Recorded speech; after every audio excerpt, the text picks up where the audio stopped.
Gubernur DKI Jakarta Pramono Anung menjenguk para siswa dan guru SD Negeri Kalibaru 01 Cilincing yang menjadi korban tertabrak mobil pengantar makanan bergizi gratis atau MBG di RSUD Koja, Jakarta, Kamis 11 Desember. Pramono Anung menegaskan seluruh biaya perawatan korban akan ditanggung sepenuhnya oleh Pemprov DKI melalui koordinasi RSUD Koja dan RSUD Cilincing. Lebih lanjut, Pemprov juga meminta seluruh fasilitas kesehatan terkait agar memberikan layanan medis terbaik demi mengantisipasi kemungkinan tindakan lanjutan bagi para korban. Seperti yang saya selalu sampaikan, peristiwa ini tentunya peristiwa yang tidak terduga sama sekali, karena betul-betul pagar pintunya sekolahnya itu tertutup rapat.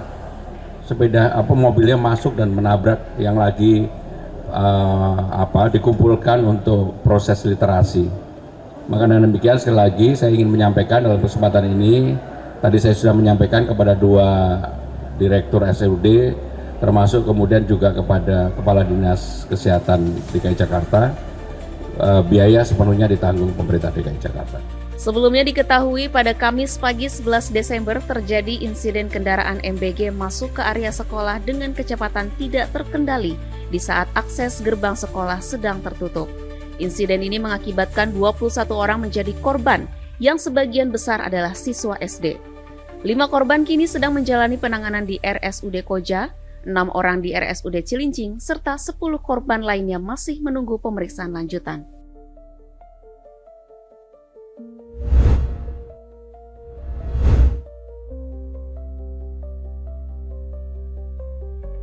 Timnas basket 3-on-3 putri Indonesia mengamankan emas SEA Games 2025 setelah menundukkan tuan rumah Thailand dengan skor 20-18. Laga tim basket putri Indonesia berlangsung di Stadion Mimi-Burj, Bangkok, Kamis 11 Desember.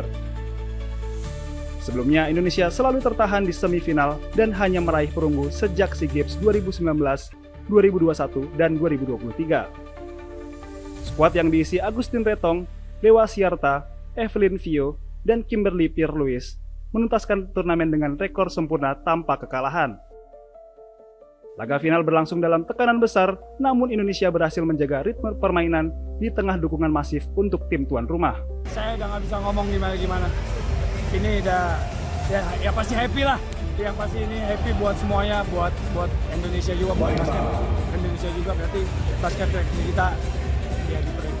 Kejar-kejaran angka sempat terjadi hingga pertengahan laga sebelum Indonesia membuka jarak melalui serangan efektif di area bawah ring. Meski Thailand menipiskan selisih di penghujung pertandingan, Indonesia tetap menyegel kemenangan dengan mengakhiri tren kegagalan pada 3 edisi SEA Games terakhir.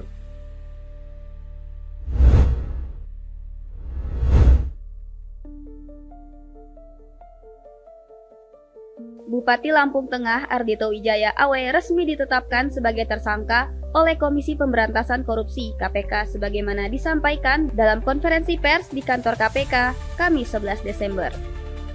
Awe ditengarai mematok biaya sebesar 15 hingga 20% dari sejumlah proyek di kawasan Lampung Tengah. Dalam keterangannya, Pelaksana Harian Deputi Penindakan dan Eksekusi KPK, Mungki Hadi Pratikto menyebut Awe memerintahkan salah satu tersangka lain yaitu RHS untuk mengatur pemenang pengadaan barang dan jasa di sejumlah SKPD Lampung Tengah.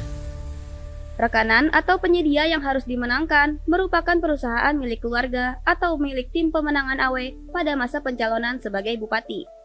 Sebanyak 5,75 miliar rupiah diperoleh Ardhito dari biaya komitmen tersebut yang juga mencakup 500 juta rupiah dari MLS selaku pihak swasta. Hingga total aliran uang yang diterima oleh Awe mencapai kurang lebih 5,75 miliar rupiah yang diantaranya diduga digunakan untuk A. Dana operasional bupati sebesar 500 juta rupiah dan B. Untuk pelunasan pinjaman bank yang digunakan untuk kebutuhan kampanye di tahun 2024 sebesar 5,25 miliar rupiah. Selain Awe, KPK turut menetapkan sejumlah tersangka lainnya, yakni anggota DPRD Lampung Tengah RHS, Pelaksana Tugas Kepala Badan Pendapatan Daerah Lampung Tengah ANW, dan MLS selaku pihak swasta. KPK juga menahan adik Bupati Lampung Tengah RNP yang tidak lain merupakan Ketua Palang Merah Indonesia Lampung Tengah.